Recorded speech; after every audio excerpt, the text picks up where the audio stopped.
दादाच्या फार्म हाऊसवरनं मी पोलीस स्टेशनला जायला निघालो, पण वाटत मला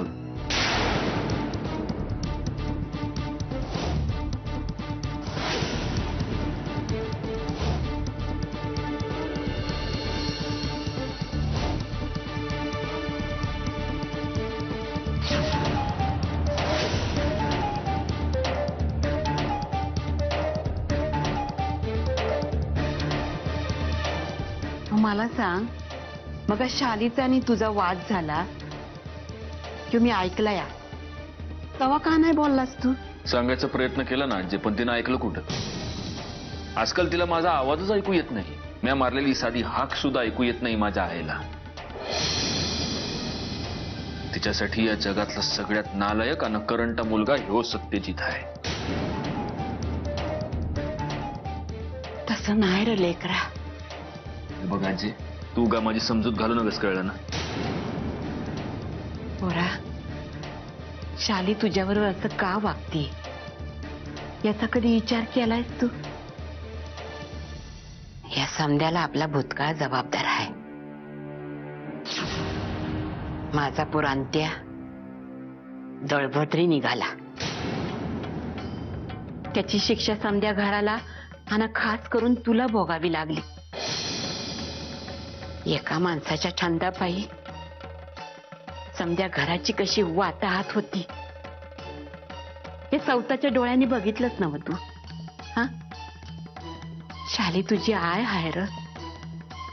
तिला आपलं पोर बापावर जाऊ नये असं वाटणारच ना. तीच भीती आहे तिच्या मनात. माणसाला दोन गोष्टींची भीती असती पोरा. एक भूतकाळाची पुनरावृत्ती होऊ नये म्हणून, आणि दुसरी भविष्याची. आईची माया येडी असते र पोरा, ती तशीच वागणार. माझी ज्या माणसाचं मी नाव टाकलं, ज्याच्या नावाचं श्राद्ध घातलं, ज्याचं अस्तित्व नाकारलं, मी त्याच्यासारखाच वागन का? शेवटी रक्त आहे सोन्या. रक्ताची धाव रक्ताकडेच असणार. आईच्या मायेला असं वाटणं शक्य आहे का नाही? हा, तूच सांग. मला तर कळतच नाही की माझं नेमकं काय चुकतंय. माझीच माणसं माझ्यावर विश्वास ठेवण्याशी झालीत. मुद्दा चूक आणि बराबरचा नाही, या परमेश्वराचा न्यायच अजब आहे बघ. चोरी करणाऱ्या माणसाच्या घरला चोरी होऊन त्याला शिक्षा होईल असं नाही. त्याच्या पोराला आजार होऊ शकतो, त्याच्या बायकोला साप चावू शकतो, त्याच्या घरला काय बी होऊ शकते. जो वर बसलाय ना व, त्याचा न्याय आणि कायदा वेगळाच असतोय बघ. तुझ्या बी हातनं काहीतरी चूक घडली असेल, तुझ्या नकळत.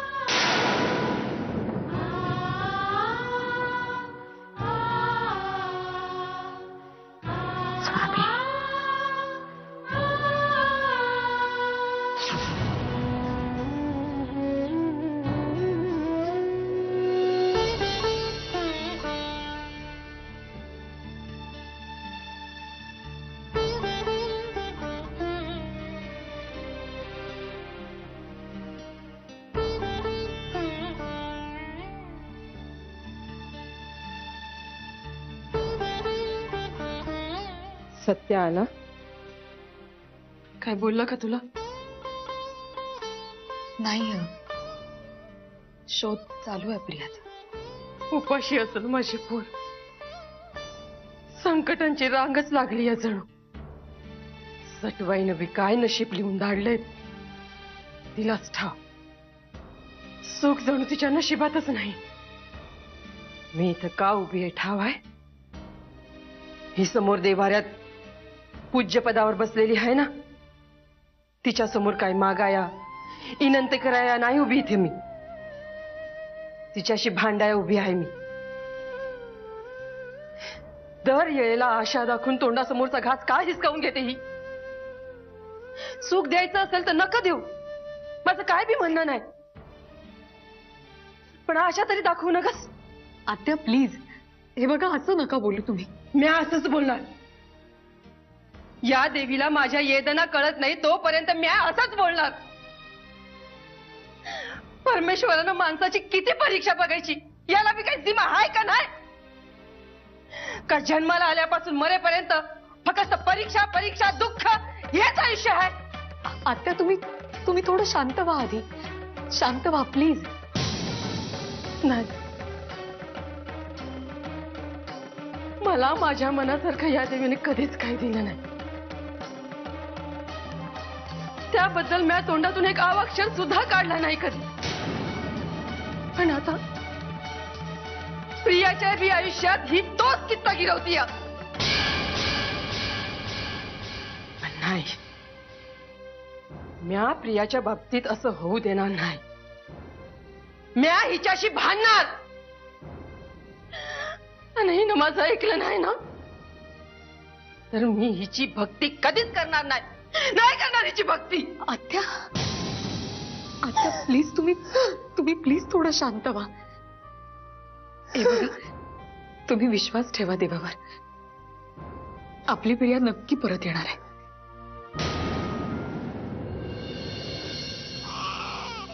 अरे अरे काय झालं? शुशू केली आमच्या बालाने. बघू नाही. ओ नाही रडायचं नाही. शहाणं माझं बाळ. झोप. अगं काय झालं? आईने उचलूनच घेतलं पाहिजे का सोनूला? ओ ग माझं पिल्लू. नाही. ओ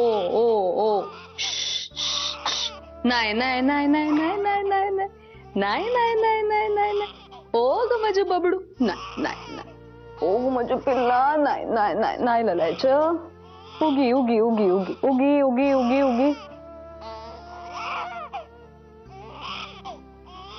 नाही.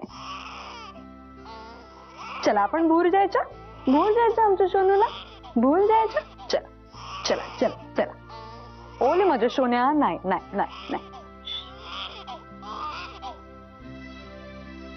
गाई शान माझं बाळते.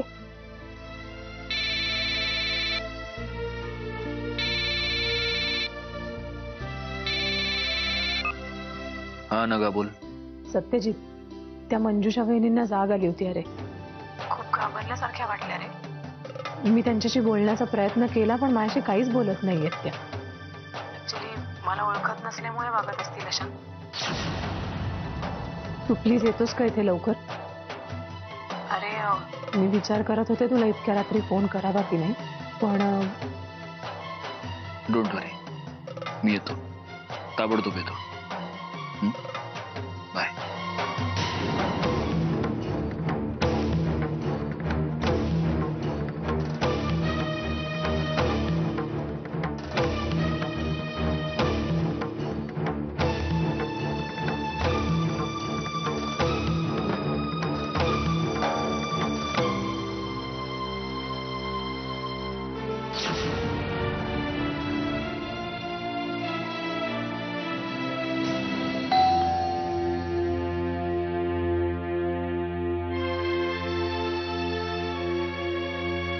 काय रे, इतक्या उशिरा मी फोन केला काही प्रॉब्लेम नाही झाला ना? ते सोड. मंजुषा वहिनी कशा आहेत तिचं? अरे घाबरल्यात खूप, सैरभैर झाल्यात. मी सूप घेऊन गेले, काही खायलाही तयार नाहीयेत. रडतायत, ओरडतायत. चल.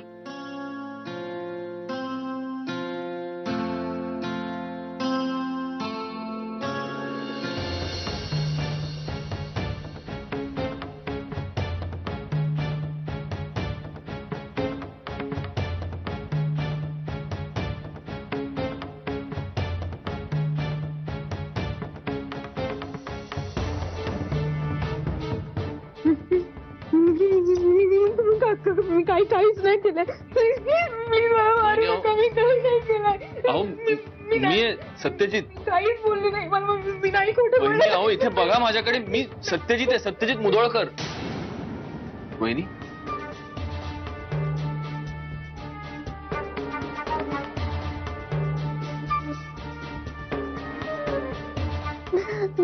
सत्यजित, प्लीज मला वाचव. मी काही केलं नाहीये, प्लीज परत.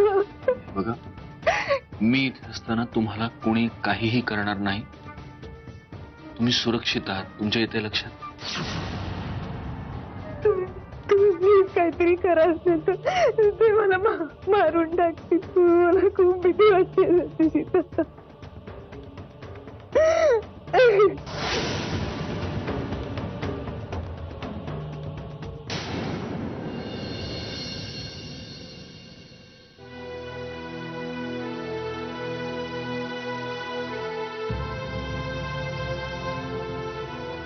पिल्लू झोपली? हो, पहाटे झोपली. रात्रभर रडत होती. तुलाही रात्रभर जागं राहायला लागलं असेल. ठीक आहे, घ्या ना. मी तूही बस. नाही नको, मी किचन मध्ये बघते, काही काम असेल तर. टाळतीयस ना मला?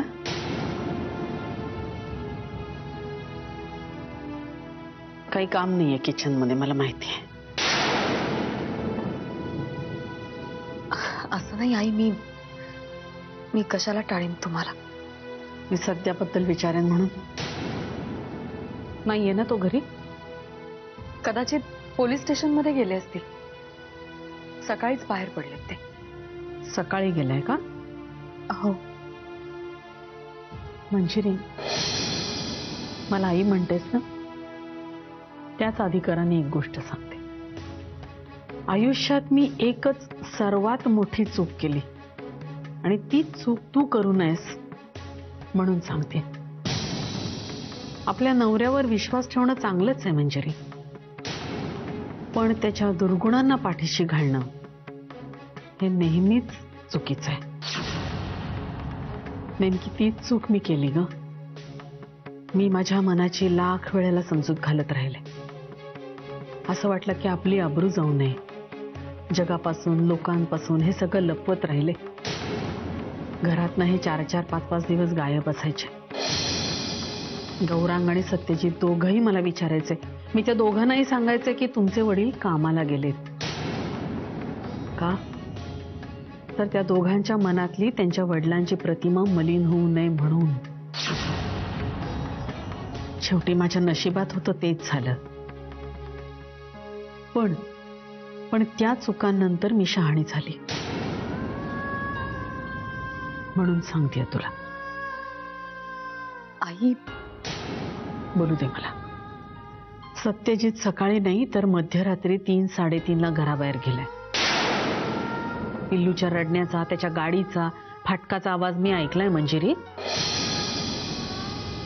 खोटं बोलू नकोस माझ्याशी. आई तसं नाही, पण मग कसं आहे मंजिरी? सत्य करतोय ते अक्षम्य आहे ते माहिती आहे मला, पण तू गप्प राहून त्याला प्रोत्साहन का देतेस? तो कुठं गेला ते मला माहित नाहीये का? त्या बाईकडेच गेलाय ना तो?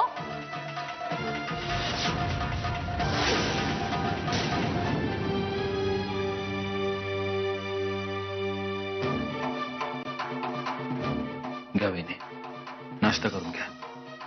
खरंच नको सत्यजित दादा, मला भूक नाही आहे.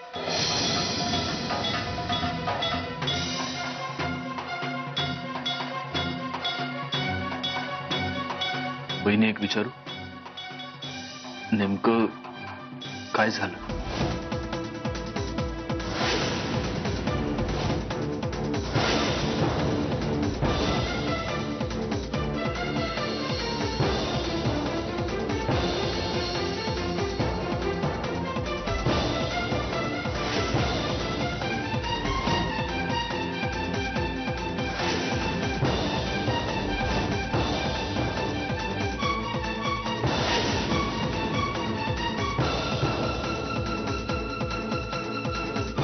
तुम्ही किती यातना भोगल्या असतील हे मी इमॅजिन सुद्धा करू शकत नाही.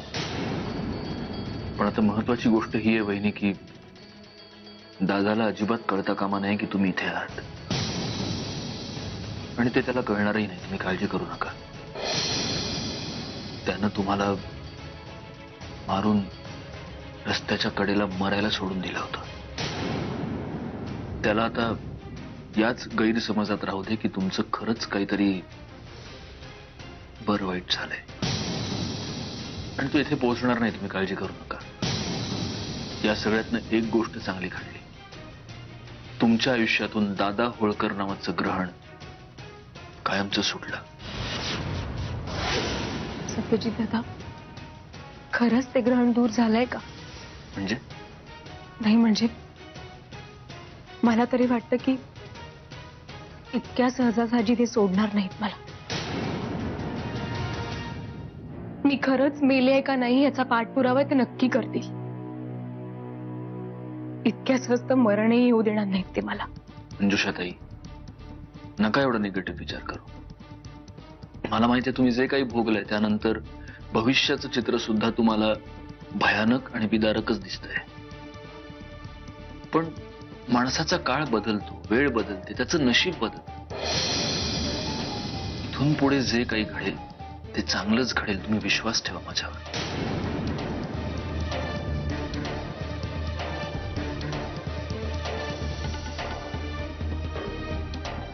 तुम्ही नाश्ता करून घ्या, मी आहे बाहेर.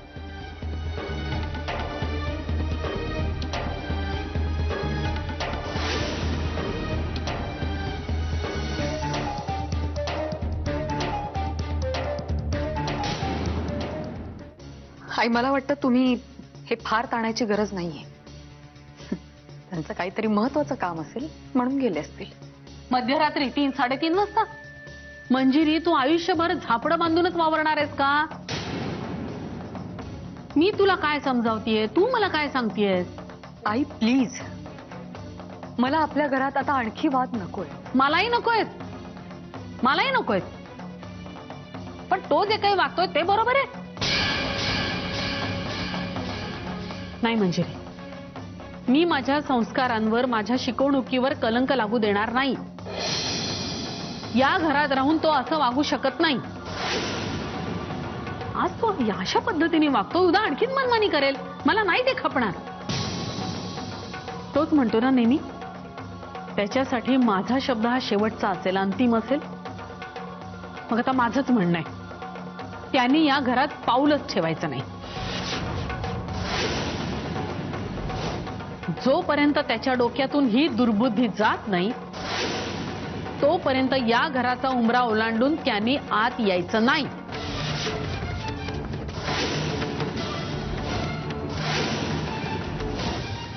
या घरची मोठी व्यक्ती म्हणून आणि सत्याची आई म्हणून मी हा निर्णय घेतलाय. आता यात बदल होणार नाही.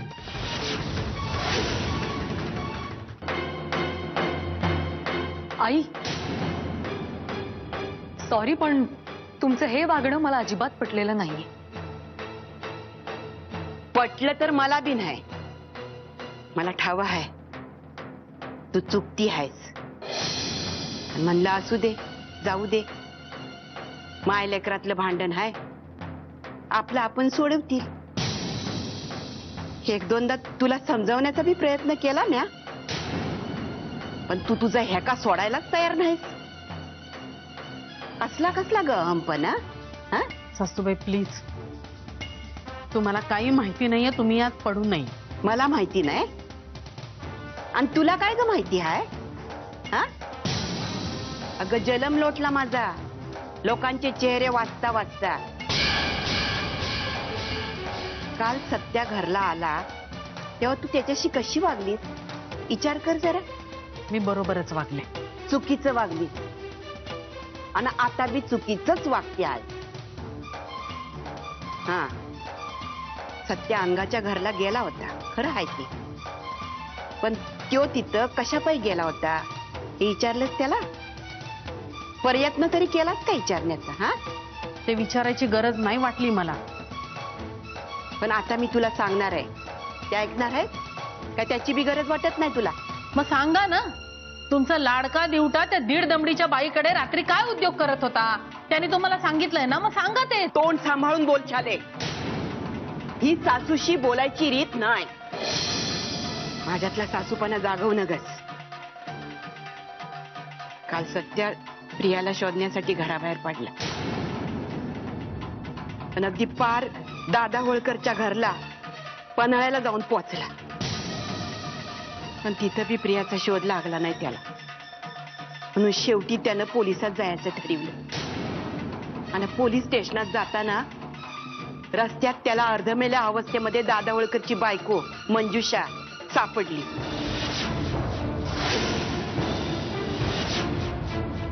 आणि मग तिला घेऊन तो अनघाच्या घरला गेला. कारण तिला इस्पितळात घेऊन जाणं म्हणजे दादाच्याच ताब्यात देण्यासारखं होतं तिला. म्हणून तो अनघाच्या घरला गेला आणि तिथं त्यानं यंगला पण बोलावून घेतलं. पण तो घरला आल्यानंतर साराचा विचार न करता तोंडाला येईल तसं बोलत गेलीस. काय वाटेल ती बोललीस त्याला. आणि माझं लेकरू एक अवाक्षर बोलला नाही. उलट तू वाटेल तसं बोलत होतीस पण तू गुमान ऐकून घेत होता. कारण तो संदेश जगाशी भांडू शकल ग. पण तू आई आहेस त्याची. तुला देव मानतो त्यो.